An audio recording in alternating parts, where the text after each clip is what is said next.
Hi friends, welcome to Sandhya cooking channel. इनके நம்ம channel மூலமா தீபாவளி ஸ்பெஷல் லட்டு ரெசிபி தாங்க நம்ம பார்க்க போறோம்। சிம்பிளான முறையில அந்த லட்டு எப்படி செய்யறதுன்னு பார்க்கலாம்। பேக்கரி ஸ்டைல்ல வந்து நம்ம ரொம்பவே அருமையான முறையில நம்ம வெச்சிருந்து சாப்பிடக்கூடிய வகையில எப்படி செய்யறதுன்னு நம்ம இப்ப பார்க்கலாங்க। அதுக்கு ஒரு மிக்சிங் பவுல் ஒன்று வச்சுக்கிட்டேன்। ஒரு கப் அளவுக்கு நான் கடலை மாவு எடுத்துக்கிட்டேன்। நல்ல வந்து குவாலிட்டியான கடலை மாவு எடுத்துக்கங்க। ஒரு கப் அளவுக்கு எடுத்தாச்சு। இப்போ இது கூடவே பாத்தீங்கன்னா ஒரு பிஞ்ச் அளவுக்கு நான் எல்லோ ஃபுட் கலர் வந்து சேர்த்துக்கிறேன்। இது ஆப்ஷனல் தான், நீங்க விருப்பம் இருந்தா சேர்த்துக்கங்க, அப்படி இல்லைன்னா வந்து ஸ்கிப் பண்ணிடுங்க।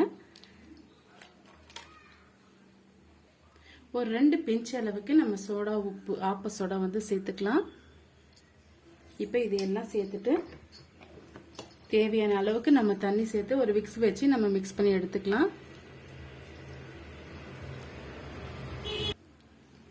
ஃபர்ஸ்ட் வந்து ஒரு கெட்டியான பதத்துக்கு நம்ம மிக்ஸ் பண்ணிக்கலாங்க। அப்போதான் வந்து கட்டிகள் விடாம நமக்கு நல்ல ஒரு சாஃப்டான லட்டு வந்து நமக்கு கிடைக்கும்। பாருங்க, இது போல ஃபர்ஸ்ட் வந்து நல்லா வந்து மிக்ஸ் பண்ணி விட்டுருங்க। இப்ப தேவையான அளவுக்கு நம்ம தண்ணி சேர்த்துக்கலாம்।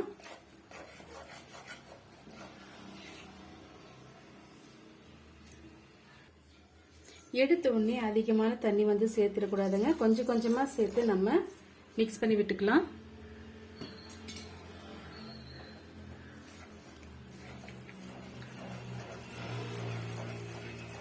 உங்ககிட்ட சப்போஸ் வந்து மிக்ஸ் இல்லைன்னா நீங்க கரண்டி வச்சு கூட நல்லா வந்து மிக்ஸ் பண்ணி விட்டுக்குங்க। கொஞ்சம் கூட கட்டிகள் இல்லாம மிக்ஸ் பண்ணி விட்டுக்கணும்।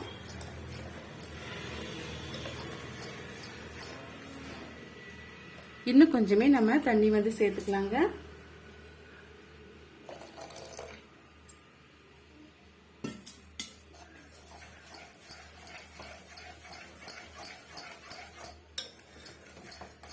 பாருங்க, இந்த பக்குவத்துக்கு இருக்கணும்।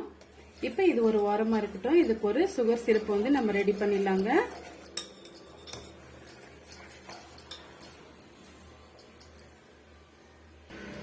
அதுக்கு ஒரு கடாய் ஒன்று வச்சுக்கிட்டேங்க। இப்போ ஒரு கப் அளவுக்கு நம்ம வந்து கடலை மாவு எடுத்துக்கிட்டோம்। அதே கப்பால நான் வந்து சுகர் எடுத்துக்கிறேன்। நீங்க டம்ளரோ இல்ல கப்போ நீங்க எந்த அளவா நீங்க அளந்து எடுத்துக்கிறீங்களோ அதே கப்ல வந்து அளந்து எடுத்துக்கோங்க।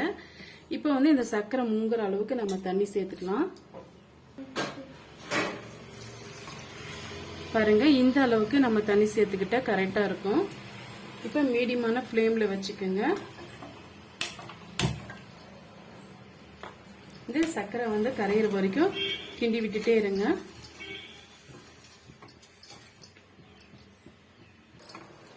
பாருங்க, சர்க்கரை நல்லா வந்து கரைஞ்சி வந்துடுச்சு। இது ஒரு கம்பி பதம் வரணும்।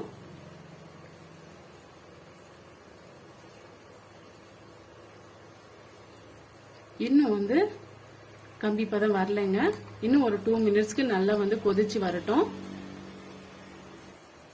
பாருங்க, திரும்பவுமே வந்து நம்ம செக் பண்ணி பார்க்கலாம்।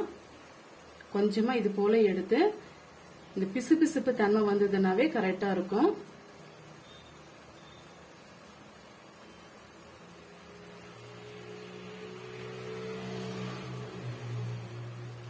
பாருங்க, ஒரு கம்பி பதம் வந்து ஃபார்ம் ஆயிட்டு வருது। இதுதான் வந்து கரெக்டான பக்குவம்। இப்ப இது ஒரு வாரமா இருக்கட்டும்। இது கூட வாசனைக்காக ஒரு 3 ஏலக்காவை இது போல பாதியை நான் பிரிச்சு இதோட நான் சேர்த்துக்கிறேன்। சேர்த்துட்டு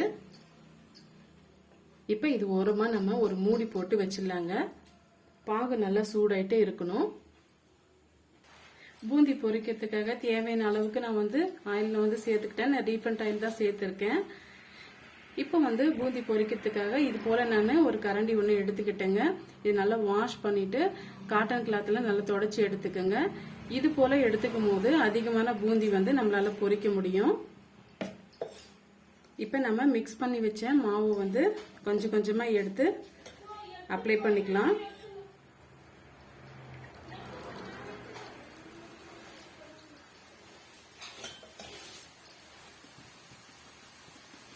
பாருங்க, நம்ம சேர்த்திருக்க மாவு சேர்த்திருக்க தண்ணி எல்லாம் வந்து கரெக்டா இருந்ததுன்னா இது போல முத்து போல விழும்।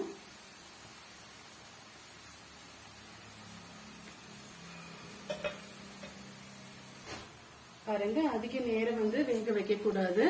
போட்டுட்டு ஒரு 2 மினிட்ஸ் கழிச்சு நம்ம எடுத்துடலாம். பாருங்க சூப்பராகவே நல்ல ஒரு முத்து போல வந்து ரெடி ஆயிடுச்சு.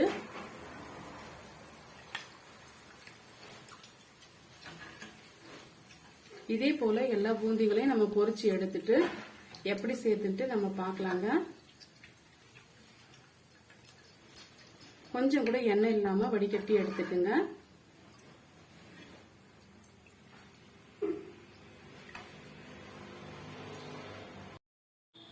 பாருங்க எல்லா பூந்திகளையும் நம்ம பொரிச்சு சுகர் சிரப்ல சேர்த்தாச்சு. சேர்த்துட்ட பிறகு ஒரு 5 நிமிஷம் இது போல நல்லா வந்து ஊறி வரட்டுங்க. இப்ப இது நல்லா ஆரியம் வந்துடுச்சு. இப்ப கொஞ்சமா வந்து நம்ம ஒரு பாதி அளவுக்கு மிக்ஸி ஜார்ல போட்டு கொஞ்சம் லைட்டா வந்து கொரகொரப்பா அரைச்சி எடுத்துட்டு வந்துடலாங்க. இந்த பாதி அளவுக்கு அப்படியே இருக்கட்டும். பாதி அளவுக்கு நம்ம அரைச்சி எடுத்துட்டு வந்துடலாம். அரைச்சி எடுத்துட்டு வந்த பிறகு எப்படி வந்திருக்குன்ட்டு நம்ம பார்க்கலாங்க. பாருங்க இந்த அளவுக்கு 1 பாதியமா நான் வந்து அரைச்சி எடுத்துட்டு வந்துட்டேன். பாருங்க அதனுடைய ஸ்ட்ரக்சர் உங்களுக்கு தெரியும். இப்ப இதை நல்லா வந்து மிக்ஸ் பண்ணி கொடுத்துக்குங்க. இப்ப இது ஒரு வாரமா இருக்கட்டும். இப்ப பாருங்க ஒரு 1.5 டீஸ்பூன் அளவுக்கு நான் நெய் வந்து சேர்த்துக்கிட்டேன். நெய் சேர்த்துட்டு நெய் வந்து நல்லா வந்து மெல்ட் ஆயிட்டு வரட்டும். பாருங்க நெய் நல்லா வந்து மெல்ட் ஆயிட்டு வந்துடுச்சு. இப்போ இந்த ஸ்டேஜ்ல ஒரு அரை கைப்பிடி அளவுக்கு நான் முந்திரி பருப்பு வந்து சேர்த்துக்கிறேங்க. முந்திரி பருப்பு நல்லா வந்து பொரிஞ்சு வரட்டும். அதே அரை கைப்பிடி அளவுக்கு பாருங்க ஒரு அளவுக்கு பொரிஞ்சு வந்துடுச்சு. அரை கைப்பிடி அளவுக்கு உலர் திராட்சை சேர்த்துட்டு நம்ம மிக்ஸ் பண்ணி விட்டுக்கலாம். இப்போ வந்து ஸ்டவ் ஆஃப் பண்ணிக்கலாம். பாருங்க இப்ப வந்து நம்ம அரைச்சி வச்சிருக்க லட்டுவோட இந்த மிக்சிங்க வந்து பாதாம் முந்திரி பருப்பு மிக்சிங்க வந்து நம்ம சேர்த்துடலாம். சேர்த்துட்டு நல்லா வந்து மிக்ஸ் பண்ணி கொடுத்துக்குங்க. பாருங்க நல்லா வந்து மிக்ஸ் பண்ணி விட்டுக்கிட்டோம். இப்ப உங்களுக்கு எந்த அளவுக்கு வந்து உருண்டைகள் வேணுமோ அந்த அளவுக்கு வந்து உருண்டைகளா செய்து வச்சுக்கோங்க.